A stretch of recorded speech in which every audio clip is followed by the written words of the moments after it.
I'm trying to represent a little bit of both sides here because I understand both sides when it comes to this Xbox thing, right? Like many of us probably are going to just continue playing on our Xboxes regardless until the wheels fall off, and I understand that. Microsoft does kind of got us by the gonads a little bit because if you do have a large digital library, what are you going to do, right? Like you can't just transfer those games to PlayStation or even PC or anything like that. You're just kind of stuck with what you have. So I kind of understand that situation that a lot of people find themselves in, myself included. Like I don't know what I'm going to do in the future. Like I'm going to ride out this generation just pretty much the same and see kind of what happens. But when it comes down to it, I feel like Microsoft has a lot of looking in the mirror to do, and they have to kind of understand where other people are coming from with this stuff because at the end of the day Microsoft kind of created this mess themselves, and it's really kind of weird to put it out there, but I can understand why fans are upset about this,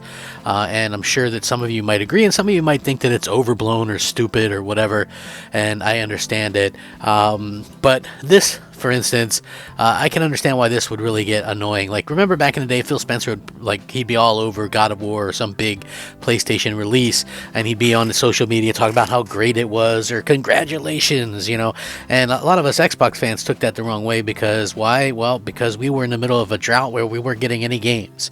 So, it was just one of those kind of unfortunate situations. But when you look over and you see the Sea of Thieves official account and its is PlayStation 5, yeah, you can understand why people are a little bit upset about it. And, I think that that's one of those things that honestly kind of throws people for a bit of a loop, because the way that these companies were acting with their multi-platform announcements was just really over the top. Like maybe it was legit, maybe it wasn't, I don't know. But to me, it just really seemed fake. And I feel like it's disingenuous almost, right?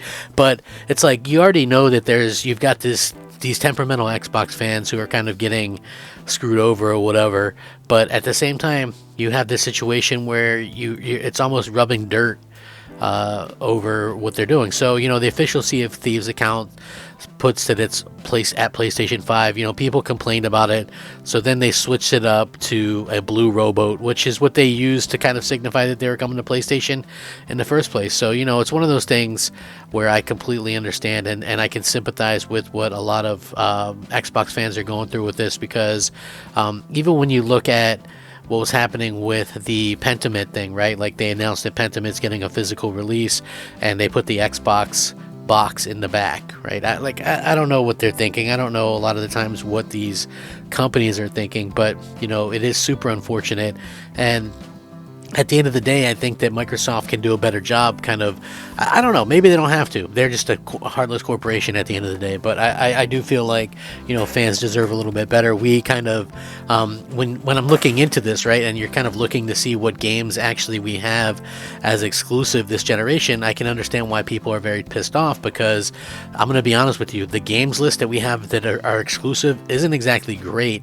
So Gears of War Tactics is a Series X, was a launch game, and that is still exclusive to Xbox consoles and PC. So when I say exclusive, I'm obviously talking console exclusive, because everything is obviously on the PC as well. So there's Gears Tactics, there's Age of Empires 2 remaster or remake. That's obviously their Microsoft Flight Simulator. Age of Empires 4, Halo Infinite, that's 5, Forza Horizon 5, let's see here, let's see, what else do we have here? Forza Motorsport, and it looks like Redfall, as well as Starfield. So that's 7 games, and then you look at this stuff, and then you can look at the games that have gone multiplat. As Dusk Falls, 1, Psychonauts 2, that's 2, Grounded, that's 3, Pentiment, that's 4, GoldenEye 007 Remaster, that went to the Switch, that's 5, and then you can get Minecraft Legends, that's 6, That launched everywhere though, so that's not really saying much. And then you had like the Doom 1 and 2 remaster 7 days. So they've theoretically launched more games on that are multi-plat than they have exclusive, and the exclusive ones are a little bit weird because, I'm not saying that I absolutely hate RTS games, but what I'm saying is those are very kind of low tick for console players to begin with, right? Like it's just one of those things where I just feel like those aren't exactly going out of their way to do anything for console players. Like I don't hate them. Like I thought Halo Wars was cool, but at the end of the day, those aren't really making me buy an Xbox. So I can understand a lot of people are a little bit upset by this, and